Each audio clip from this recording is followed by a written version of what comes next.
주기도 본문을 계속 보고 있는데 오늘 하고 다음 주에 마지막 뒷부분을 보고 주기도문 강해를 마치도록 하겠습니다. 방금 말씀드린 것처럼 시험이 있습니다. 아이들이 시험을 치러야 됩니다. 시험 좋아할 사람은 없지만 거기서 얻은 성적을 가지고 자기가 가야 될 학교 또 진로가 결정되기 때문에 그 시험을 또 잘 준비해야 되고 시험을 잘 치러야 됩니다. 고등학생들이 수능 시험을 치러야 하는 것처럼 우리 성도들도 여러분과 저도 시험이 있습니다. 근데 이 시험은 수능은 평생 한 번이지만 이 시험은 자주 있습니다. 신자가 된 다음에 참 자주 있죠. 몇 번이 있다 이렇게 말하기 어렵습니다. 우리가 세상을 떠날 때까지 치러야 하는 그러한 시험이 있는 거죠. 이걸 가지고 우리가 오늘 말씀에서 배우게 됩니다. 오늘 주님께서 가르쳐 주신 기도에 바로 이 시험이 나오고 있습니다. 시험에 빠지지 않게 해달라라고 하는 이 6번째 간구, 그 다음에 악에서 구해주세요. 이거 7번째, 이 두 개를 묶어서 오늘 말씀을 같이 보도록 하겠습니다. 먼저는 성도가 만나는 시험이 있다 하는 것입니다. 시험, 이것을 헬라어로는 한번 띄워주십시오. 페이라스모스라고 하는데 훈련, 유혹 이런 뜻입니다. 근데 영어로 보면 이게 더 분명한데 대표적으로 두 가지 의미를 가집니다. 테스트하고 템테이션 이렇게 됩니다. 훈련하고 유혹이죠. 훈련은 좋은 의미입니다. 긍정적이죠. 유혹은 부정적인 의미를 가집니다. 똑같은 페이라스모스 시험에 이 두 가지 의미가 같이 들어있는 거죠. 훈련은 테스트는 더 좋아지게, 더 나아지게, 더 성숙하게, 더 성장하게 하는 것을 가지고 말합니다. 그 의미가 위에 담겨 있는 거죠. 그러나 유혹은 망하게 하고 믿음에서 떠나게 하고 의심하게 만드는 그 기능을 가지고 있습니다. 이게 바로 유혹입니다. 이 두 가지가 시험이라고 하는 이 한 단어 속에 같이 들어가 있는 것입니다. 그런데 우리에게 일어나는 사건들을 생각을 해보면 그 자체로서 어떤 것은 좋은 거고 어떤 시험은 안 좋은지 금방 분별하기가 어렵다 하는 것입니다. 어떤 것은 훈련이고 어떤 것은 유혹이 될 것인가. 여러분과 제가 만나는 시험을 보면 그렇습니다. 시험은 그런 차원에서 하나님께서 주시는 시험이 있을 수가 있고 마귀가 주는 시험, 이거 유혹, 마귀가 주는 유혹 있을 수가 있습니다. 이론적으로는 둘로 나누어집니다. 그런데 실제로는 어떤 사건이 하나님께서 주시는 것이고 어떤 일이 마귀가 주는 것인지 명백하게 구분하기 힘든 경우가 많다 하는 것입니다. 이걸 우리가 잘 볼 수 있는 것이 성경에 여러 가지 나올 수 있지만은 대표적으로 욥기에 나오는 욥의 경우를 볼 수가 있습니다. 욥이 시험을 받았죠. 욥기 1장에 나오죠. 하나님이 욥을 위해서 준 테스트입니까? 아니면 마귀가 유혹하고자 하는 그러한 유혹입니까? 둘 중에 뭐겠습니까? 이게 쉽게 대답하기 어렵습니다. 그런데 욥이 당한 이 일은 하나님이 허락한 시험이면서 동시에 마귀가 준 유혹, 이게 같이 붙어 있다 하는 것이죠. 마귀는 욥이 당한 그 비극적인 사건을 통해서 욥이 하나님을 부인하는 죄에 빠지게 되기를 기대하면서 그 유혹을 한 거죠. 그런데 같은 사건을 두고 하나님은 욥이 그것을 통해서 오히려 하나님을 더 잘 알게, 깊이 알게, 그렇게 성숙해 가기를 원하셔서 하나님은 그에게 시험을 허락하신 것입니다. 욥이 만난 시험은 테스트와 템테이션이 같이 붙어 있는 것입니다. 한 사건을 두고 하나님은 욥의 신앙을 세우고자 하셨고 사탄은 욥의 신앙을 파괴하고자 한 것입니다. 에덴 동산에서의 사건을 한번 또 보겠습니다. 에덴 동산에서는 선악을 알게 하는 나무가 선악과가 있었죠. 이 나무의 열매는 하나님이 먹지 말라 하셨습니다. 그런데 인류의 시조인 아담과 하와는 그것을 먹고 하나님의 이 명령을 어기고 그것을 먹고 결국 죄를 범하고 말았습니다. 자, 에덴 동산의 이 나무 선악과를 두고 어떤 사람은 아니 하나님이 왜 그걸 거기다 만들어서 두셔서 아예 안 만들어놨으면 안 따먹고 타락하지 않았을 거 아닙니까? 그런데 왜 만들어놨습니까? 그렇게 따지면 그거 하나님이 죄를 지라고 한 것이나 마찬가지니까 죄의 조성자, 죄의 창시자는 하나님입니다. 이렇게 말하는 사람이 있습니다. 이것도 잘못 말하는 것입니다. 하나님께 죄의 책임을 돌릴 수 없습니다. 하나님께서는 에덴 동산에 수많은 과실을 무한정 주시면서 다 먹으라고 했죠. 그러나 오직 하나, 선과 악을 알게 하는 그 나무의 열매만 먹지 말라고 하신 것입니다. 그것을 통해서 하나님께서는 인간과 하나님 사이의 구분을 짓고자 하신 것입니다. 에덴 동산에서 아담은 왕 같은 역할을 했습니다. 거기 제사장 역할을 또 감당하는 거죠. 누구 하나 뭐라고 할 사람 없습니다. 자기 마음대로 다 할 수 있었습니다.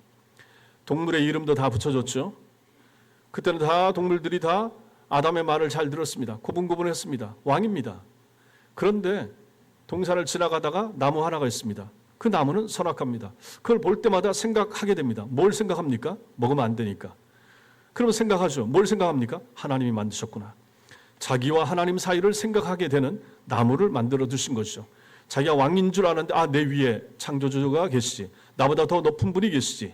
항상 생각할 수 있도록 가운데 만들어 두었다. 이렇게 생각할 수가 있는 것입니다. 그러니 그런 걸로 따지면 오히려 선악과를 주신 것은 아담과 하와 입장에서는 어떻습니까? 오히려 행복이고 축복이고, 구분을 잘해야, 자기 자리를 잘 지켜야 그게 행복이고 기쁨이고 즐거움 아니겠습니까?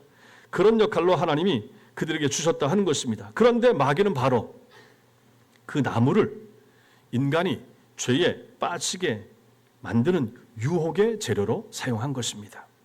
이처럼 선악을 알게 하는 나무가 하나님께는 인간의 아담과 하와의 성숙과 행복을 위한 도구로 쓰였지만 사탄에게는 그것이 인간의 타락을 위한 재료로 사용된 것입니다. 그렇게 본다 그러면 이 에덴 동산의 이 나무도 한쪽으로는 테스트고 한쪽으로는 유혹이 됐다 하는 것을 알게 되는 것입니다. 이런 성경 이야기에 비추어서 이제 여러분과 저 우리의 삶을 생각을 해볼 때 우리가 만나는 여러 일, 여러 사건 속에서도 이 하나님과 사단의 두 의지가 충분히 나타날 수가 있다 하는 것을 생각하게 되는 것입니다. 그러니 굳이 우리가 어려움이나 힘든 일을 만날 때 이게 하나님이 주신 건가? 사탄으로부터 오는 것인가? 굳이 구분을 하려고 애쓰거나 노력할 필요는 없는 것입니다. 구분이 쉽지 않기 때문에 그렇다. 그러나 우리의 삶 가운데 시험은 반드시 있다. 그런데 그 시험은 둘로 나눌 수가 있다. 하나는 우리의 유익을 위한 것이고 하나는 우리를 힘들게 하는 것이고, 우리의 유익을 위한 것은 하나님께로부터 오는 것이 되어서 테스트가 되지만은 우리를 힘들게 하고 더 어렵고 나쁜 자리로 가게 만드는 것은 마귀가 주는 것이고 그것은 유혹이 된다 하는 것입니다. 두 번째, 하나님의 주권과 시험을 우리가 생각을 해봐야 됩니다. 우리를 시험에 빠지지 않게 하시고 라고 하는 이 기도문을 원문에 충실하게 번역을 하면 우리를 시험에 빠지는 길로 두지 마옵소서 이렇게 됩니다. 이렇게 번역하면 어떻게 됩니까? 하나님이 여러분과 저를 시험으로 인도하시는 것처럼 그렇게 들립니다. 그러나 하나님께서는 우리를 훈련으로 좋은 쪽으로 테스트로는 인도하시지만 어느 쪽으로는 인도 안 하십니까? 유혹으로는 인도 안 하시죠. 망하는 쪽으로는 인도하지 않는다 하는 것입니다. 우리를 유혹으로 이끄는 존재는 마귀지만 궁극적으로 이 모든 것은 결국 하나님의 주권 아래 있다. 제가 이걸 많이 강조를 하죠. 하나님의 주권. 세상이 돌아가는 것도 마찬가지고 전쟁의 결과도 마찬가지고 선거의 결과도 마찬가지고 너무 한쪽에 몰두하지 말라. 누누이 말씀드립니다. 하나님의 손 안에 있다. 하나님의 주권 속에 있다. 그러므로 우리는 성경을 바르게 알고 우리 삶에 적용하는 것이 필요하다. 마귀가 시험을 주기도 하지만 하나님의 테스트도 있고, 그러나 궁극적으로는 우리가 욥기서에 보는 것처럼 하나님이 주관하신다. 하나님의 손 아래 있다. 하나님이 허락하시는 범위 내에서만 마귀가 우리에게 시험을 줄 수 있기 때문에 그런 것입니다. 그러므로 여러분과 제가 알 것은 우리가 살아가는 이 세상에서 우리가 만나는 모든 사건에서는 항상 이렇게 두 가지 상반된 의지가 함께 작용할 수 있습니다. 어떤 게 더 강하고 어떤 게 더 덜하고 이럴 수는 있지만 그럼 우리가 굳이 구분할 필요는 없다. 동시에 이 모든 것은 다 하나님의 손 아래 있다. 하나님이 주관하신다. 그러니 너무 두려워한다든지 마귀가 시험하면 어떡하지? 이 시험이 있으면 어떡하지? 이런 생각을 너무 많이 할 필요가 없다 하는 것입니다. 한 사건을 통해서 하나님께 더 가까이 가게 만들려는 이 거룩한 의지와 하나님에게서 더 멀어지게 만들려는 악한 의지가 함께 작용하고 있다 하는 것입니다. 그러므로 우리는 하나님께서는 우리가 무슨 일을 만나든지 그것을 타락의 계기가 아니라 성숙할 수 있는 디딤돌로 삼고자 하신다 하는 사실을 기억할 필요가 있는 것입니다. 마귀가 주는 것 같은데 결국은 그것을 우리가 이겨내면 우리한테 유익이 되고 하나님을 더 사랑할 수 있게 되니 이거 얼마나 감사한가 하는 것이죠. 그래서 어떤 사람은 고통스러운 일을 통해서 오히려 하나님께 더 가까이 나아가게 되고 욥처럼 신앙을 지키게 되는 것입니다. 안 좋은 일이 있음에도 불구하고 또 좋아지게 되는 거죠. 그렇다면 그가 당한 일은 결국 그를 한 단계 성숙시키는 좋은 것이 되고 테스트가 되는 거죠. 이 시련은 그에게 꼭 필요한 것이 되는 것이고 이 사건을 통해서 하나님께서 의도하시는 하나님의 뜻이 그 삶에 이루어지니까 이거 오히려 좋은 것이라 하는 것입니다. 그러나 정반대의 경우도 얼마든지 있을 수가 있습니다. 욥의 아내를 보십시오. 똑같이 어려운 일을 만났죠. 그런데 욥의 아내는 어떻게 됩니까? 어려운 일을 만나자 그것 때문에 하나님에 대한 믿음을 버리게 되는 거죠. 자기 남편한테 하나님을 욕하고 죽으라 이렇게 말하지 않았습니까? 그렇게 되면 결국 이것은 사탄이 의도한 목적에 그 여인은 넘어지고 만 것입니다. 이것은 여러분과 저에게 지금 경우는 욥의 경우는 안 좋은 일이 있을 때 경우를 말할 수가 있지만 자 반대로 말해서 우리 삶에 좋은 일이 일어날 때도 마찬가지입니다. 환경이 잘 풀릴 때도 마찬가지입니다. 한 사람은 환경이 잘 풀리고 형통하고 돈 잘 벌고 건강해지면 우리 성도들 같은 경우는 어떻게 하겠습니까? 하나님께 감사하죠. 하나님께 더 가까이 나아가게 되죠. 그리고 그에게 일어나는 그 일로 말미암아 자신의 믿음이 더 좋아지고 자기 영혼에 유익이 됩니다. 이거 참 감사한 것이죠. 그 좋은 형편이 그 사람에게 이루고자 하신 하나님의 선한 뜻, 즉 그를 한 단계 더 성숙시키고자 하는 하나님의 의도가 성취가 되는 것입니다. 안 좋은 일을 통해서도 하나님은 이 사람을 성장시키고 좋은 일을 통해서도 하나님 이 사람을 성장시킬 수가 있다 하는 것입니다. 그런데 반대의 사람도 있을 수 있습니다.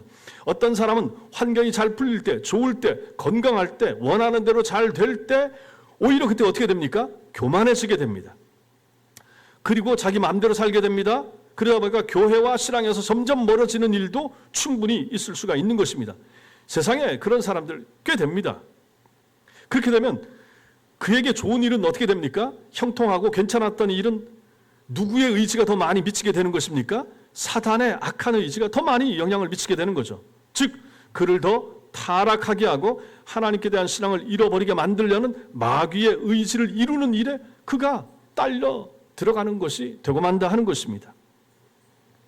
그렇다면 오늘 주기도문에서 우리가 보게 되는 시험에 빠지지 않게 해주세요 라고 하는 이 기도는 먼저 우리가 알 것이 뭐냐면 이 기도는 어떤 기도입니까? 시험이 없게 해주세요 이건 아니란 말입니다. 시험을 만나지 않게 해주세요 이 기도는 할 필요가 없어요. 시험 없는 인생이 없기 때문입니다. 사는 동안 시험을 만나지 않을 인생은 아무도 없고 이 기도는 하나님이 들어주실 이유도 없고 들어주지도 않습니다.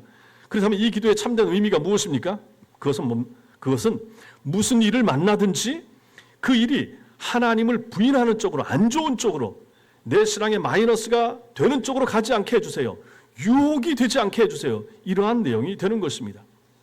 구체적으로는 그 일이 내 믿음으로 감당하기 어려워서 마침내 나의 믿음을 잃어버리는 지경에 이르게 되지 않게 해주세요. 그런 뜻이 되고 무슨 일을 만나든지 안 좋은 일이나 좋은 일이나 그 일이 오히려 나에게 믿음의 성장으로 하나님을 더 가까이 하는 쪽으로 나아가게 해주세요 하는 기도가 바로 시험에 들지 않게 해주세요. 시험에 빠지지 않게 해주세요. 이 기도가 되는 것입니다. 다시 말씀드립니다. 시험 없게 해주세요. 기도할 필요 없습니다. 그 기도 응답이 안 됩니다.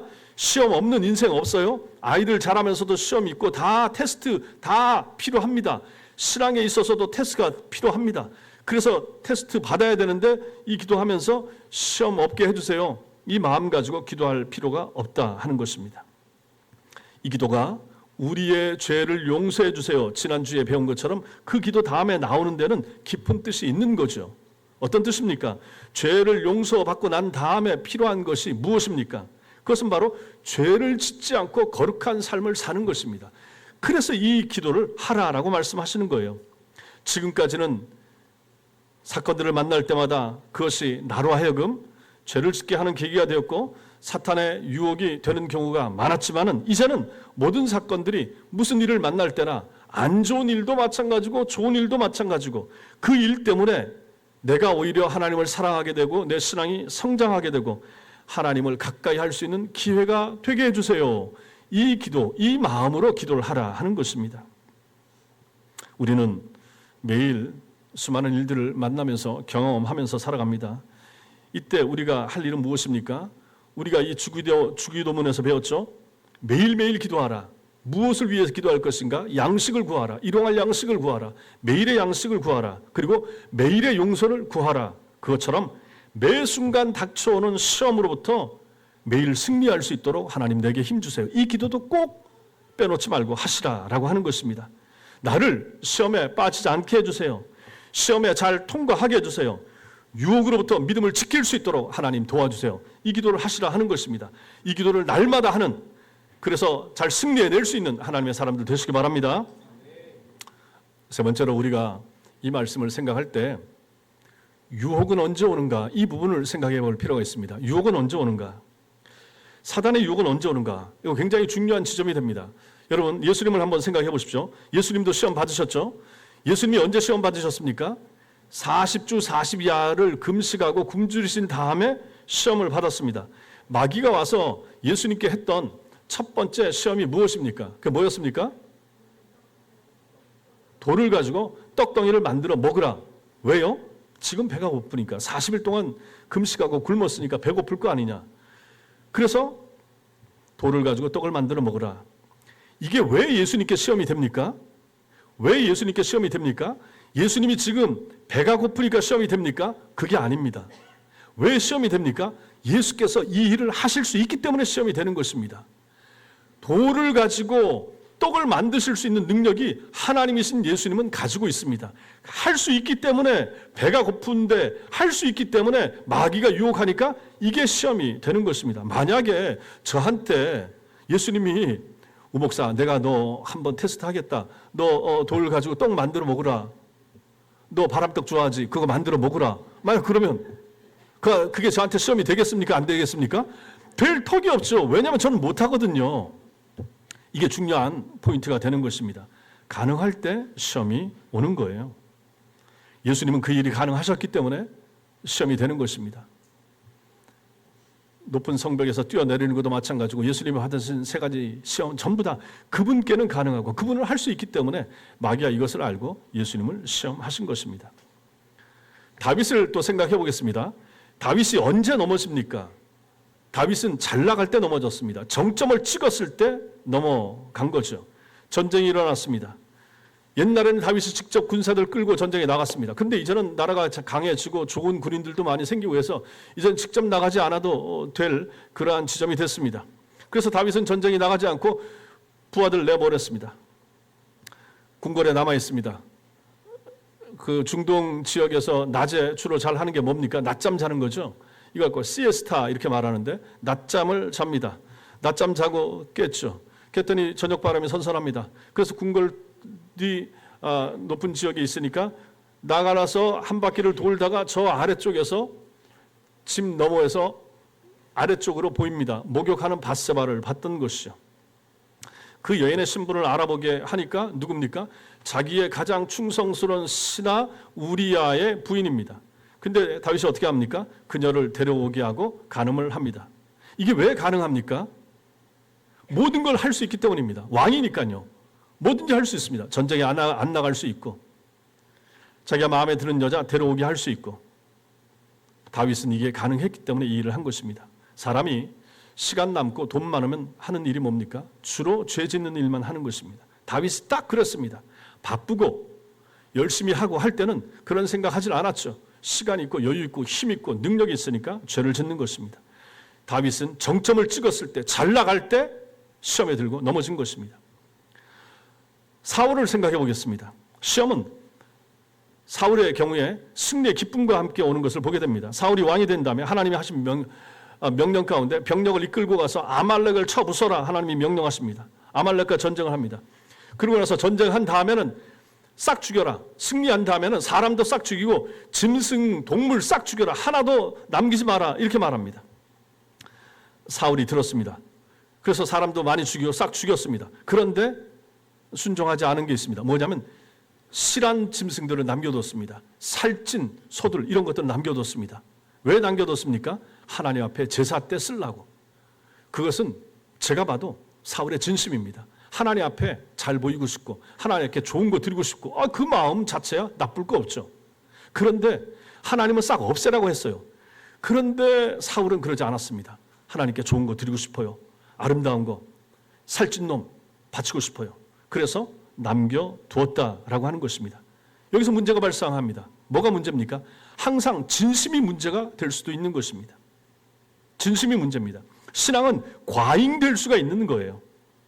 사람들이 넘어지고 실수하는 것은 언제입니까? 잘 하려고 할 때 많이 넘어집니다. 많이 실수를 합니다. 그래서 우리가 생각을 잘해야 됩니다. 신앙은 잘하는 게 중요한 게 아니라 하나님의 뜻대로 하는 게 중요합니다. 잘하려고 하는 게 중요한 거 아닙니다. 그러니까 교회 일도 마찬가지입니다. 세상 일은 잘해야죠. 자기 연봉하고 승진하고 다 연결되어 있으니까 잘하는 사람을 위해서 좋아하고 쓰죠. 발탁에 쓰죠. 교회는 그렇지 않습니다. 교회는 그래서도 안 됩니다. 교회는 잘하지 못해도 같이 해야 됩니다. 제가 목회해 보니까 그렇습니다. 잘하고 유능하면 그 사람은 세상에 많죠. 그런 사람이 여기 들어오면 교회 안에서도 또 유능하다고 인정받고 높임 받아야 되겠습니까? 교회는 그런 것이 아니라 하는 것입니다. 항상 잘하려고 하는 것이 그래서 문제가 되는 거죠. 사울은 잘하려고 하다가 오히려 망친 것입니다. 신앙은 과잉이 되고 과열이 되기 쉽습니다. 그러므로 항상 하나님의 온전하시고 선하신 뜻이 무엇인가, 이 하나님의 뜻을 잘 분별하는 것이 중요합니다. 얼마나 열심히 달렸느냐 하는 것이 중요한 게 아니라 얼마나 올바른 방향으로 잘 달렸는가, 이게 중요해지는 것이죠. 교회를 생각해 보십시오. 교회 일 안 하는 사람은 시험이 없습니다. 항상 누가 시험에 듭니까? 교회 일 하다가 시험 드는 거예요. 교회 일 열심히 하다가 시험 드는 거예요. 다른 사람보다 앞장서서 하려고 하고 일 맡은 게 많아서 잘 감당하려고 하다 보니까 거기서 이제 시험이 드는 거죠. 다 사람 마음이 똑같지가 않잖아요. 그러다 보니까 뒤따라오는 사람이 회원 중에 누가, 아니면 구역원 중에 누가 불평이나 불만이나 말할 수가 있고, 앞선 사람 입장에서는 그 말이 귀에 거슬리고 마음에 시험이 될 수가 있는 것입니다. 일 안 하면 그런 일이 없죠. 일하다 보니까, 잘하려고 하다 보니까, 열심을 내다 보니까 그럴 수가 있다. 사울이 딱 그 케이스였다 하는 것입니다. 신약에서도 우리가 하나를 봐야 되는데 바울의 경우를 볼 수가 있습니다. 바울이 다메섹에서 회심했습니다.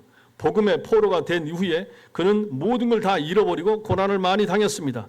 그럼에도 불구하고 그는 더 하나님께 매달리고 예수 그리스도께 집중하고 주님의 복음을 전하기 위해서 애를 썼습니다. 자, 이렇게 열심을 내던 바울의 모습을 우리는 성경에서 보는데, 사도행전 16장 즈음에 가면 이제 거기서 실수하는 이 바울의 모습을 보게 됩니다. 지도 띄워 주십시오.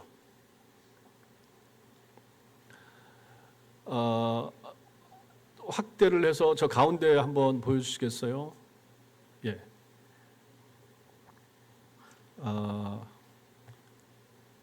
지금 빨간 쪽이 저 밑에 사도행전 16장 1절 이렇게 나오는데 제가 그 부분을 읽어드리겠습니다. 지금 바울이 열심을 내서 선교 여행을 달리고 있고 복음을 전하는 일에 최선을 다하고 있는 모습을 이 부분에서 보게 되는데, 사도행전 16장 1절에 보면 바울이 더베와 루스드라에도 이름에 이렇게 돼 있죠. 저 밑에 행 16장 1 여기에 써 있는 지역 나오죠. 저기가 바로 더베하고 루스드라가 되는 것입니다. 근데 저기서 이제 왼쪽으로 가면 사도행전 16장 6절 이 부분이 이제 나오는 거죠. 자, 여기서 이제 말씀을 하나 띄워 주십시오.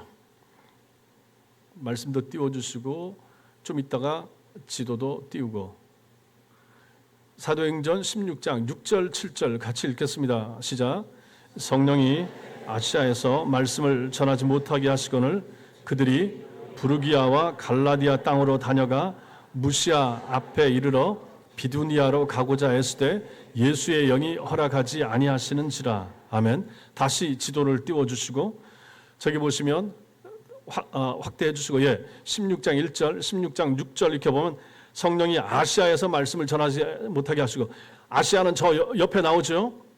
저 옆쪽으로 16장 6절 돼 있는 저 부분입니다. 여기서 성령이 아시아로 가려고 하는 바울을 막으십니다. 그러니까 이제 그들이 어디로 갑니까? 저 위쪽 부르기아, 갈라디아 그쪽으로 이제 땅으로 다녀 그 옆으로 다니고, 그리고 이제 이 사람들이 무시아 쪽 거기에 이릅니다. 이게 이제 7절 무시아 쪽 저기까지 이르는 거예요. 그리고 거기서 어디로 가려고 하는가? 방향을 오른쪽으로 틀어서 저 위쪽 보여주십시오. 위에, 저 위에. 저기가 바로 비두니아입니다. 저기로 가려고 애를 쓰는데 어떻게 됩니까? 예수의 영이 허락하지 아니하시는지라. 두 번이나 성령께서 아시아나 저 위에 비두니아 쪽으로 가려고 하는 것을 막으셨다라고 하는 것입니다. 자, 그런데 이 정도 되면, 바울 정도 되면 성령의 의도를 알아챘어야 되는데 알아채지 못하고 계속해서 이 땅, 이 아시아 쪽에서 전도에 열심을 냅니다.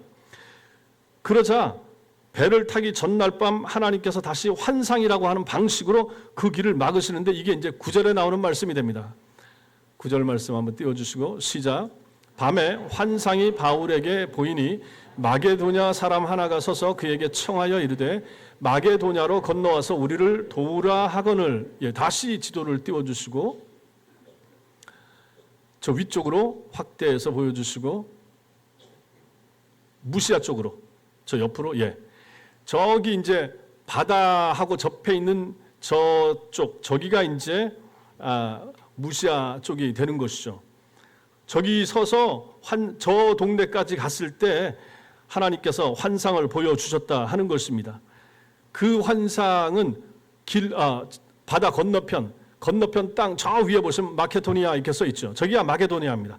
바다 건너편 저기에 사는 어떤 사람이 손짓을 하면서 이쪽으로 와서 우리를 도와주세요 하는 환상을 하나님께서 보게 하셨다라고 하는 것입니다. 바울에게 하나님께서 이걸 보여주신 것이죠. 그래서 마게도냐로 가는 환상을 보고 그때 바울이 깨닫는 거죠. 아하, 두 번이나 성령이 막으셨는데 하나님의 뜻은 바다를 건너는 것이 하나님의 뜻이구나.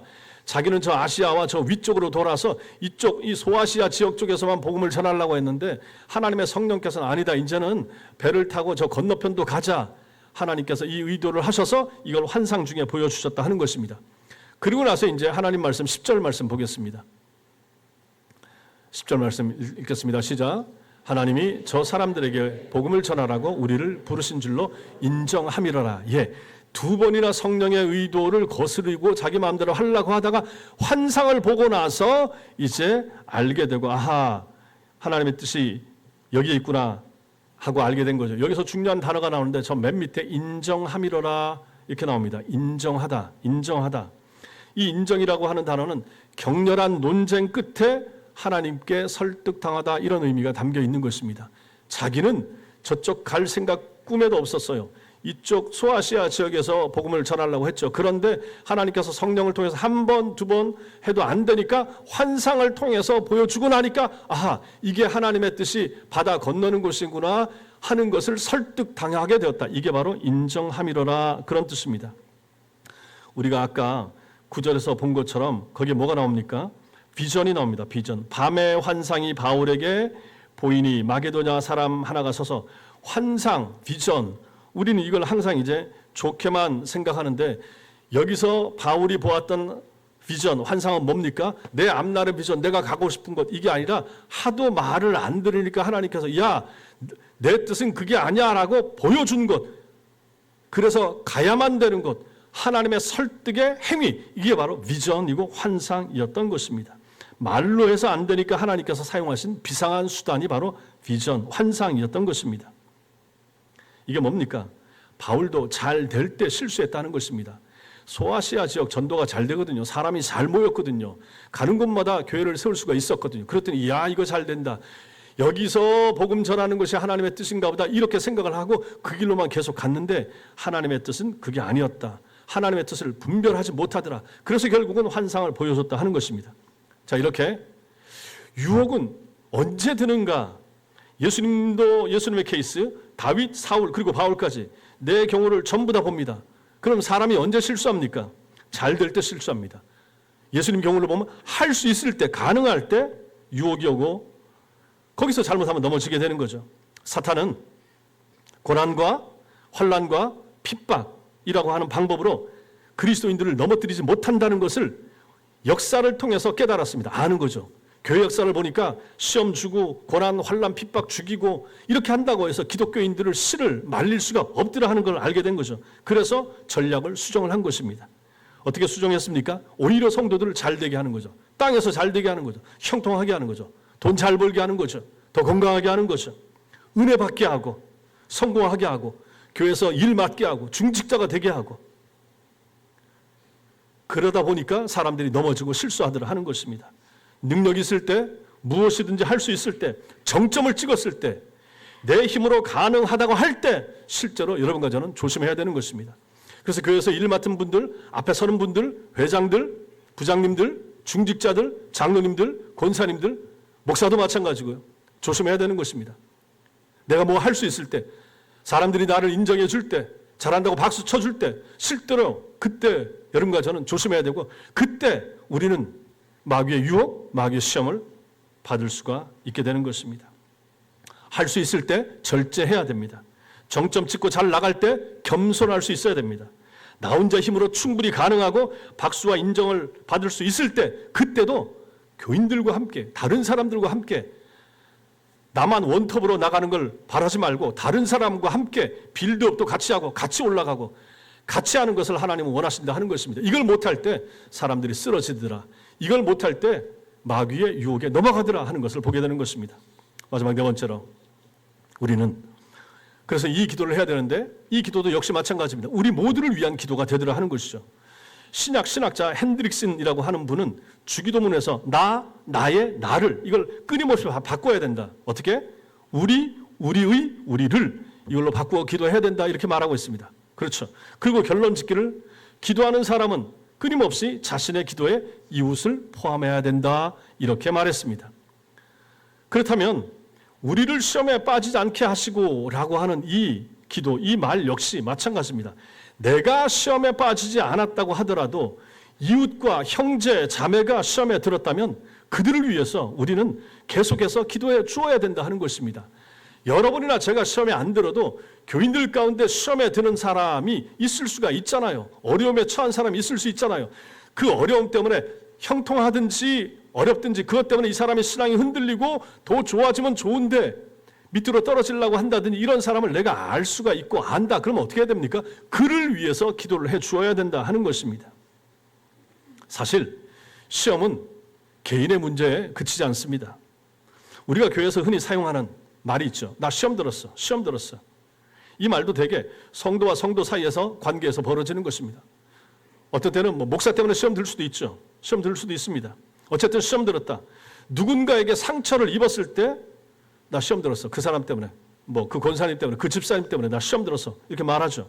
흉을 보거나 험담하거나 중상모략과 같은 일들로 인해서 마음이 상하거나 상처받으면 우리는 시험 들었다.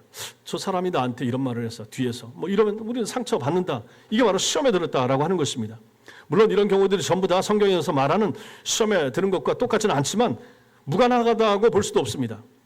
교회 성도들은 그래서 여기서 조심해야 됩니다. 그리스도 안에서, 예수님 안에서 형제, 자매로 여러분과 저는 연결된 존재들이죠. 그래서 우리는 어떻게 됩니까? 한 명이 시험에 들게 되면 그것이 주변에 영향을 미친다 하는 것입니다. 나 혼자 시험 들고 마는 게 아닌 거예요.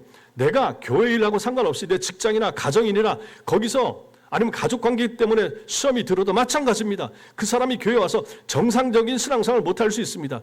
집안에서 어렵고 힘든 일이 생겨서 교회 와서 기쁘고 즐거운 얼굴을 보이지 않을 수도 있고, 모임에 잘 참여 안 할 수도 있고, 마음에 상처가 있고, 집안 일이 너무 어렵고 무거우니까 교회 모임에 안 나갈 수도 있는 거죠. 그 한 사람이 시험에 들었어도 교회 와서는 다른 사람들에게, 전도회나 구역이나 주변에 있는 사람들에게 영향이 간다라고 하는 것입니다. 한 사람이 시험에 들면 그 전도회나 구역이 술렁술렁합니다. 가까운 사람들의 말이나 행동에도 지장을 주게 되는 것입니다. 그래서 교회 와서 얼굴을 찌푸리고 있다든지 편치 않은 얼굴을 하고 있다든지 다른 사람한테 걱정거리가 되잖아요. 지장을 주잖아요. 저분이 왜 그러신가? 장로님들도 마찬가지고 권사님들도 마찬가지고 그렇잖아요.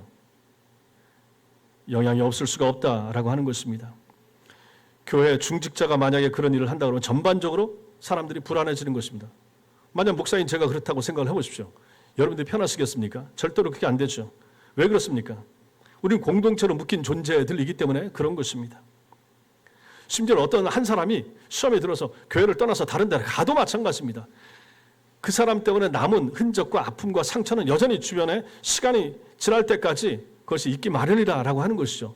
그러니 나 한 사람 시험에 안 드는 것이 중요한 게 아니라 다른 사람도 시험에 안 들 수 있도록, 그 시험을 잘 이겨낼 수 있도록, 잘 극복할 수 있도록, 더 좋은 쪽으로 나갈 수 있도록 여러분과 저는 끊임없이 주변에 있는 사람들을 위해서 기도를 해주셔야 된다 하는 것입니다. 다 아프잖아요. 다 어렵잖아요. 다 힘든 일이 있잖아요.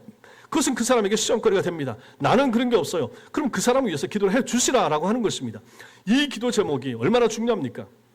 그래서 제가 기도 청원서 써서 올리시라라고 말씀드리는 것이고, 구역장님들이 항상 구역원들을 돌아보시고 무슨 문제가 있는지, 무슨 어려움이 있는지, 우리가 세상적인 도움이나 물질로 도와줄 수 없는 경우가 훨씬 많잖아요. 그럼에도 불구하고 우리는 하나님의 능하신 손을 움직일 수 있는, 기도를 할 수 있는 사람들이잖아요. 그래서 기도해서 함께 돕고 함께 극복해서 이겨나갈 수 있도록 하십시다 라고 말할 수 있는 사람, 말해야 되는 사람, 그렇게 기도해야 되는 사람, 그 사람이 바로 여러분과 저라라고 하는 것입니다. 그러니 우리는 한 식구 아닙니까? 한 형제자매고 한 공동체 아닙니까? 그러니 옆에 있는 사람들이 얼마나 귀중합니까? 옆 사람들하고 인사하겠습니다. 당신이 귀중합니다. 당신이 정말 소중합니다. 진심을 담아서 하셔야 되는데, 그래서 우리는 서로를 위한 기도를 해야 됩니다. 우리를 위한 기도를 날마다 빼놓지 않고 해야만 하는 것이죠. 시험에 들지 않는 나, 악에 물들지 않는 너, 죄를 멀리하는 그 사람 되기를 위해서 우리는 기도를 꼭 해주어야 된다라고 하는 것입니다. 그러면 내가 성화되고 나의 성화, 옆 사람의 성화, 장로님들의 성화, 이건 뭡니까? 교회의 공동체적 프로젝트가 되는 것입니다. 우리 교회 전체가 소망하고 바라는 것이 무엇입니까? 성화되는 것입니다. 우리 교회가 성화된 교회가 되는 거죠. 교인들 한 사람 한 사람, 믿음 좋은 사람만 믿음 계속 좋고, 믿음이 좀 좋지 않은 사람은 늘 그 자리에 머물러 있으면 되겠습니까? 같이 성숙하고 같이 자라가야 된다라고 하는 것입니다. 사랑하는 성도 여러분, 여러분 각자가 시험에 들지 않기를 위해서 기도하시기 바랍니다. 악에서 구해달라고 날마다 기도하시기 바랍니다. 악에서 구해달라는 기도는 오늘도 하나님만 경외하고 하나님 말씀 따라 살게 해주세요라고 기도하는 것입니다. 예레미야 선지자가 말한 것처럼 여호와 하나님을 경외함이 없는 그것이 곧 악이요 고통이라고 하는 사실을 알 필요가 있는 것입니다.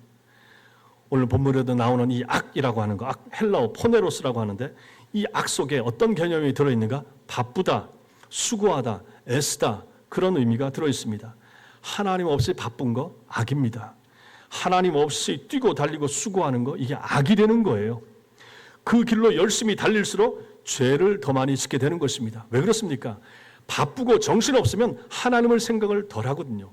하나님 생각을 못 하거든요. 기도를 덜 하게 되거든요.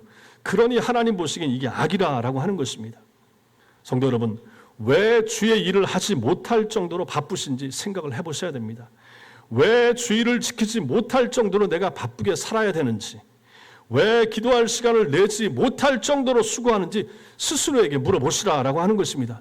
내가 이렇게 바빠서, 내가 이렇게 일해서, 이렇게 돈 벌어서 무슨 영화를 보려고, 얼마나 잘 되려고, 얼마나 잘 살아보려고, 얼마나 넓은 집에서 살려고 물어보시라라고 하는 얘기입니다.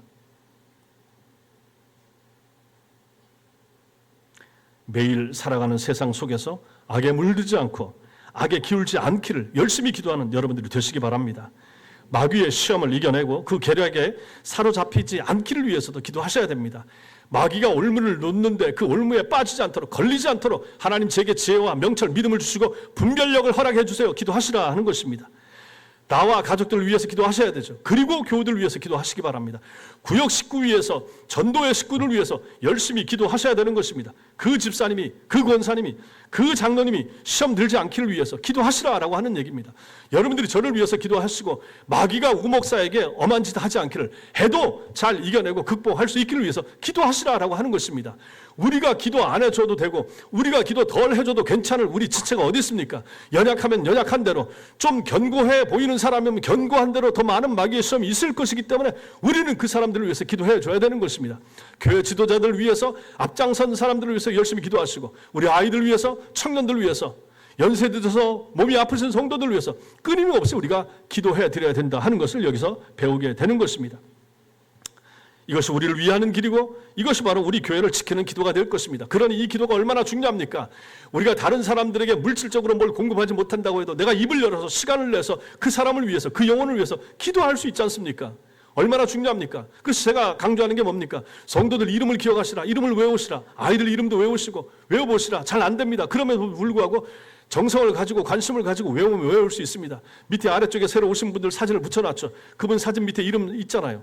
우리 밴드에도 얼굴 올리잖아요. 교회 홈페이지도 올리잖아요. 이름을 보시라 하는 것입니다. 아이들 그냥 귀엽다 하고 머리만 쓰다듬어 주지 말고 이름 불러가면서 애를 쓰다듬어 주면 얼마나 좋아하겠습니까? 작은 정성이지만 그 정성, 그것이 진실된 마음을 통해서 진정성 있게 전달되잖아요. 그럴 때 느끼는 게 뭡니까? 아, 우리는 식구구나, 한 교인이구나. 그런 마음이 있어야 되지 않겠습니까? 이렇게 하나님 앞에서 이런 수고를 하고 시험에서 승리하고 악한 마귀도 물리치고 이러한 기도를 날마다 하면서 승리하는 하나님의 사람들 되시기를 주님의 이름으로 축원합니다. 이 시간 우리 합심해서